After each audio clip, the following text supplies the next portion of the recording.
आत्मनिर्भर बनाया है।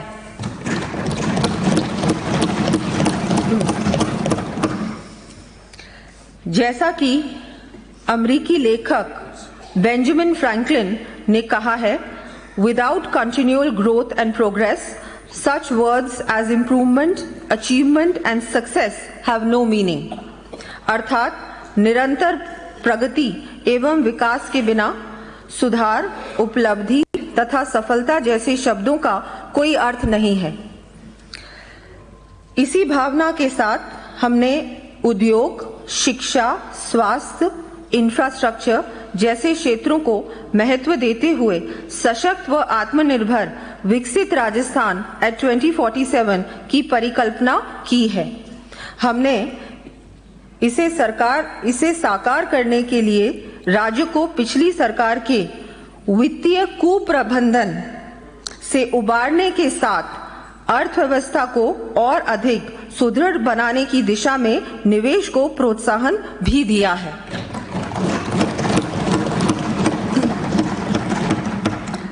सामाजिक आर्थिक विकास के साथ साथ राजस्थान को हरित प्रदेश बनाने एवं पर्यावरणीय सुरक्षा प्रदान करने की दिशा में हमने पिछले वर्ष राज्य का पहला हरित बजट भी प्रस्तुत किया है। मुझे सदन को अवगत कराते हुए हर्ष हो रहा है कि हमारे द्वारा किए गए स्ट्रक्चरल रिफॉर्म्स एवं कुशल वित्तीय प्रबंधन से जहां एक और पिछली सरकार के अंतिम वर्ष की तुलना में प्रदेश की अर्थव्यवस्था का आकार 41.39% बढ़कर वर्ष 2026-27 में 21,52,100 करोड़ रुपए अनुमानित है। वहीं दूसरी ओर प्रति व्यक्ति आय भी 1,67,000 रुपए से बढ़कर उल्लेखनीय वृद्धि के साथ वर्ष 2025-26 की समाप्ति पर 2,02,349 रुपए तक पहुंच जाएगी। इस प्रकार हमारी डबल इंजन सरकार के साझा प्रयासों एवं ठोस कार्य योजना से प्रदेश की अर्थव्यवस्था को और अधिक रफ्तार मिली है, जिसका सीधा लाभ 8 करोड़ प्रदेशवासियों को मिल रहा है। मैं यहां पर कहना चाहूंगी, कश्ती चलाने वालों ने जब हार के दी पतवार हमें, लहर लहर तूफान मिले और संग संग मझधार हमें, फिर भी दिखलाया है हमने और आगे भी देंगे। इन हालातों में आता है दरिया करना पार हमें।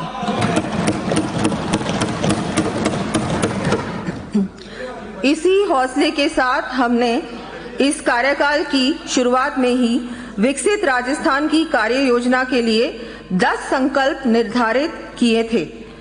हम जो कहते हैं वो कर दिखाते हैं कि सोच के साथ हमने प्रदेश के चौमुखी दीर्घकालिक विकास के लिए विजन डॉक्यूमेंट विकसित राजस्थान एट 2047 के अंतर्गत इन संकल्पों को विकास स्तंभों के रूप में स्थापित किया है। ये बजट भी इन्हीं विकास स्तंभों को आकार बनाकर विकसित राजस्थान एट 2047 के विजन को साकार करने के उद्देश्य से तैयार किया गया है। ये बजट प्रदेश को संकल्प से सिद्धि, नियत से नीति तथा आकांक्षा से उपलब्धि की ओर अग्रसर करने वाला बजट है। पहला स्तंभ, अवसंरचना का विस्तार, इंफ्रास्ट्रक्चर एक्सपेंशन। देश की विकास यात्रा का कुशल नेतृत्व करने वाले हमारे प्रधानमंत्री श्री नरेंद्र मोदी जी ने कहा है, यदि आप स्थायी विकास चाहते हैं तो सबसे पहले आधारभूत संरचना की आवश्यकता होगी। इसी सोच के साथ आगे बढ़ते हुए इस कार्यकाल की शुरुआत से ही हम प्रदेश को मजबूत इंफ्रास्ट्रक्चर के निर्माण के लिए प्रयासरत हैं। वर्ष 2024-25 में ही हमारे द्वारा 3,427 करोड़ रुपए का पूंजीगत व्यय किया गया है, जो कि आज तक किसी भी वर्ष में किया गया सर्वाधिक पूंजीगत व्यय है।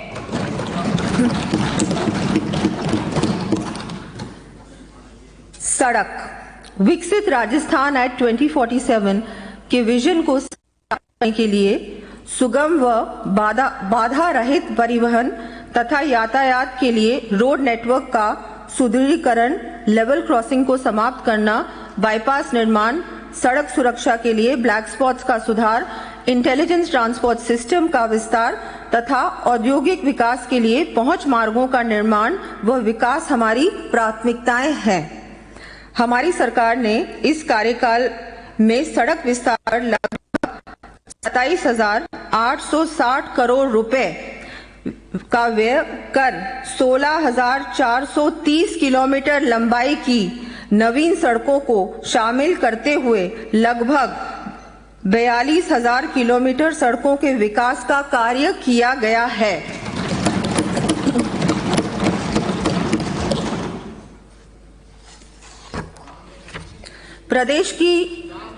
प्रदेश के शहरी व ग्रामीण क्षेत्रों में आवागमन को सुगम बनाने के लिए state highways, RUB, flyover, elevated roads, bridges आदि के निर्माण, मरम्मत व उन्नयन संबंधी कार्य लगभग 1,800 करोड़ रुपए की लागत से कराए जाने प्रस्तावित हैं। इन कार्यों की सूची मैं सदन के पटल पर प्रस्तुत कर रही हूं।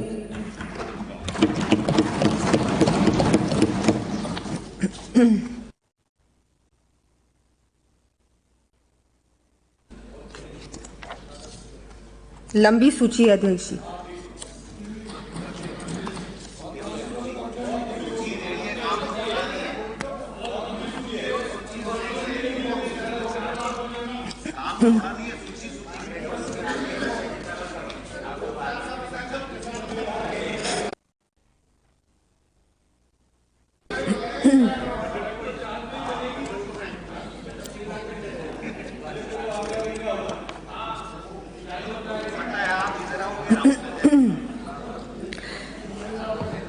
प्रदेश में नवीन सड़कों के निर्माण के साथ साथ वर्तमान सड़कों के सुदृढ़ीकरण व नवीनीकरण की आवश्यकता को देखते हुए नॉन पैचेबल व क्षतिग्रस्त सड़कों के लिए 1,400 करोड़ रुपए तथा मिसिंग लिंक सड़कों के लिए 600 करोड़ रुपए का प्रावधान किए जाने की मैं घोषणा करती हूं।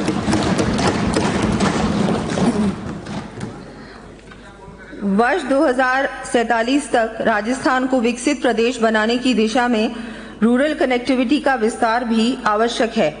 हमारे द्वारा ग्रामीण क्षेत्रों के निवासियों को भी शहरी क्षेत्रों के समान सुविधाएं प्रदान करने की दृष्टि से वर्ष 2024-25 एवं 2025-26 में क्रमशः 10,000 व 5,000 से अधिक आबादी वाले ग्रामीण कस्बों में सीमेंट कंक्रीट के अटल प्रगति पथ के निर्माण करवाए जाने की घोषणा की गई थी।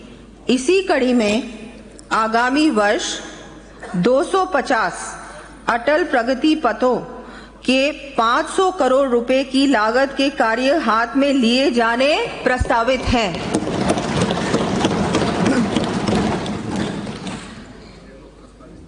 प्रदेश में तीव्र औद्योगिक विकास के लिए धर्मपुरा बाड़मेर, मसूदा ब्यावर, कन्याखेड़ी भीलवाड़ा सहित विभिन्न औद्योगिक क्षेत्रों एवं लॉजिस्टिक पार्क्स के पहुंच मार्गों के विकास के लिए 400 करोड़ रुपए का व्यय किया जाना प्रस्तावित है।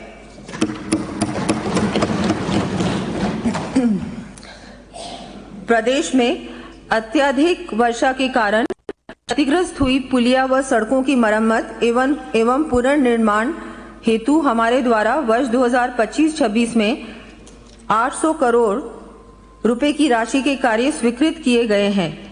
इसी कड़ी में आगामी वर्ष भी मॉनसून उपरांत सड़कों की मरम्मत के लिए 500 करोड़ रुपए का प्रावधान किया जाना प्रस्तावित है। साथ ही 11 बीओटी सड़कों के 500 किलोमीटर लंबाई में लगभग 435 करोड़ रुपए की लागत के सुदृढ़ीकरण एवं नवीनीकरण के कार्य करवाए जाएंगे। हमारे द्वारा गत बजट में राज्य के 20 लेवल क्रॉसिंग रेलवे फाटकों पर आरओबी निर्माण के लिए डीपीआर बनाए जाने की घोषणा के क्रम में प्राप्त फीजिबिलिटी के अनुसार आगामी वर्ष 15 लेवल क्रॉसिंग्स पर आरओबीज के साथ ही प्रदेश के अन्य स्थानों पर आरओबीज बनाए जाएंगे। इन पर 920 करोड़ रुपए से अधिक का व्यय किया जाएगा। इसके अतिरिक्त प्रदेश में 26 लेवल क्रॉसिंग रेलवे फाटकों पर आरओबी निर्माण के लिए डीपीआर बनाया जाना भी प्रस्तावित है। इन आरओबीज की सूची मैं सदन के पटल पर प्रस्तुत कर रही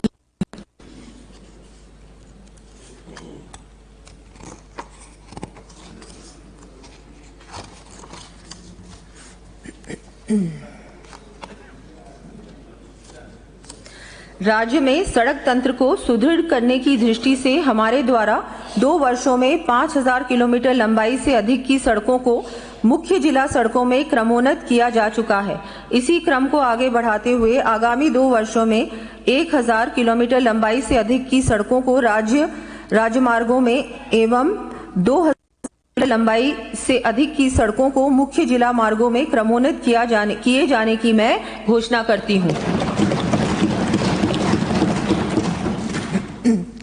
राज्य राजमार्गों के सुदृढ़ीकरण हेतु स्पीड वायलेशन डिटेक्शन सिस्टम व वेरिएबल मैसेज साइन बोर्ड को सम्मिलित करते हुए इंटेलिजेंट ट्रांसपोर्ट सिस्टम आधारित लगभग 500 किलोमीटर लंबाई के स्टेट हाईवेज में पुलिया व बाईपास 2700 करोड़ रुपए से अधिक की लागत से विकसित किए जाएंगे। इन कार्यों की सूची मैं सदन के पटल पर रख रही हूं। साथ ही सुरक्षित आरामदायक व सुविधाजनक यात्रा के लिए इन राज्य राजमार्गों पर वे साइड अमेनिटीज भी विकसित की जाएंगी। माननीय अध्यक्ष महोदय, प्रदेश में सड़क दुर्घटनाओं में प्रतिवर्ष औसतन 1700 से अधिक व्यक्तियों की मृत्यु होना चिंता का विषय है। हमने सड़क दुर्घटनाओं में होने वाली मृत्यु में वर्ष 2047 तक 90% कमी लाने का लक्ष्य निर्धारित किया है। इसकी प्राप्ति के लिए राष्ट्रीय राज्य राजमार्गों एवं शहरों में सुदृढ़ इंटेलिजेंट ट्रैफिक मैनेजमेंट सिस्टम के लिए चरणबद्ध रूप से लगभग 2000 कैमरे 100 करोड़ रुपए की लागत से स्थापित किए जाएंगे। ब्लैक स्पॉट्स के दुरुस्तीकरण, जंक्शन सुधार, क्रैश बैरियर, सड़क सुरक्षा बोर्ड, रोड सेफ्टी ऑडिट, अतिक्रमण हटाने व सड़क सुरक्षा संबंधी कार्य हाथ में लिए जाने प्रस्तावित हैं। इस हेतु 100 करोड़ रुपए व्यय किए जाएंगे। प्रदेश में ड्राइविंग लाइसेंस के लिए समस्त 35 ड्राइविंग टेस्ट ट्रैक्स का ऑटोमेशन किया जाना प्रस्तावित है।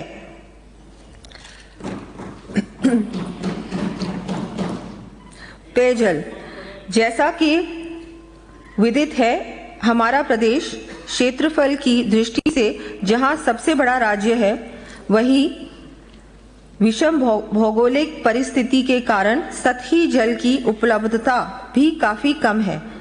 ऐसी स्थिति में समस्त प्रदेशवासियों को पर्याप्त मात्रा में स्वच्छ पेयजल उपलब्ध करवाना एक चुनौतीपूर्ण कार्य है।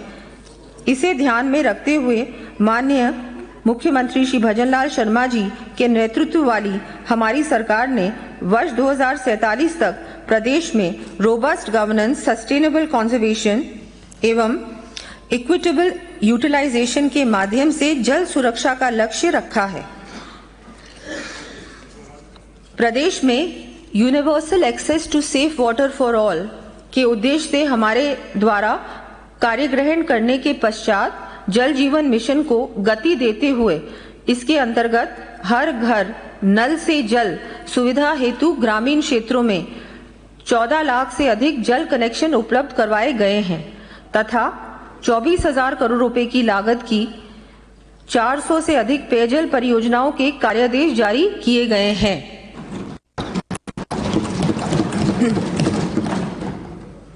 साथ ही परवन अकावद परियोजना के अंतर्गत 12 कोटा एवं झालावाड़ के लिए 3,500 करोड़ रुपए तथा नवनेरा परियोजना के तहत कोटा व एवं बूंदी के गांवों को पेयजल उपलब्ध कराने के लिए 1,100 करोड़ रुपए से अधिक के कार्यादेश जारी किए गए हैं।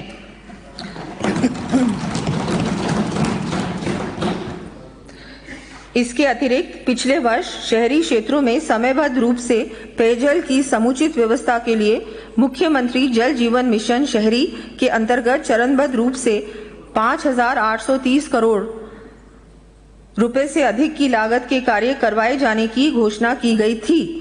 इसी कड़ी में मुख्यमंत्री जल जीवन मिशन शहरी योजना का दायरा बढ़ाते हुए प्रदेश के समस्त शहरों के मास्टर प्लान में दर्शाए गए पेरी अर्बन एरिया के 6,245 गांवों को सम्मिलित किया जाएगा। इसके लिए 5,000 करोड़ रुपए का व्यय कर चरणबद्ध रूप से पेयजल आधारभूत संरचना संबंधी कार्य करवाए जाने प्रस्तावित हैं।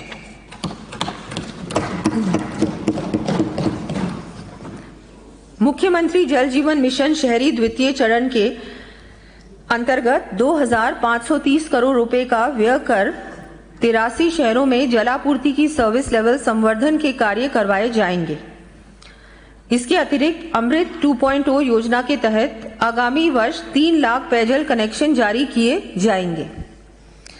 प्रदेश के बीकानेर, जोधपुर, झालोर, सांचौर एवं बालोतरा शहरों के जलापूर्ति अंतराल को सतत रूप से कम किए जाने हेतु स्रोत निर्माण, उच्च स्वस्थ जलाशय, पंप लाइन संबंधी कार्य करवाए जाएंगे।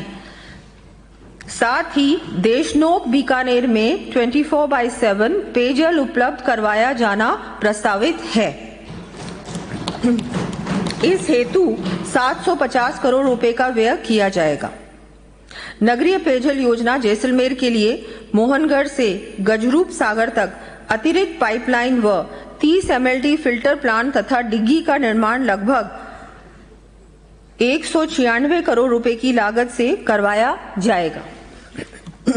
जयपुर जिले के चाकसू व बस्सी तथा टोंक जिले के निवाई, टोडा रायसिंह कस्बों तथा टोरडी, तिलांजू, डूंगरी, मांडोलाई, दातोप सहित 1,092 गांवों की लगभग 20 लाख आबादी को बिसलपुर से पेयजल का आपूर्ति स्तर बेहतर करने के लिए सूरजपुरा से ट्रांसमिशन लाइन संबंधी कार्य 650 करोड़ रुपए की लागत से करवाए जाएंगे।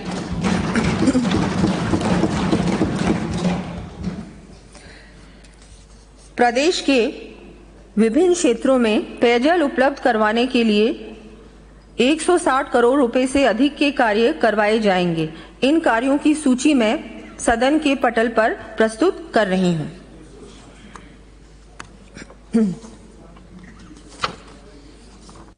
प्रदेशवासियों को ग्रीष्म ऋतु में पर्याप्त पेयजल उपलब्ध करवाए जाने की दृष्टि से आगामी वर्ष 600 ट्यूबवेल्स व 1,200 हैंडपंप्स लगाए जाने प्रस्तावित हैं। साथ ही समर कंटिंजेंसी के अंतर्गत प्रत्येक जिला कलेक्टर को 1 करोड़ रुपए की राशि उपलब्ध करवाई जाएगी। प्रदेश में सशक्त जल प्रबंधन की दृष्टि से जयपुर में सेंटर ऑफ एक्सीलेंस की स्थापना 10 करोड़ रुपए की लागत से की जाएगी। साथ ही bureau of water use efficiency की स्थापना कर जयपुर में HCM, रिपा सचिवालय एवं जल भवन में पायलट बेसिस पर वाटर डिस्ट्रीब्यूशन एफिशिएंसी की संवर्धन संबंधी कार्य करवाए जाएंगे।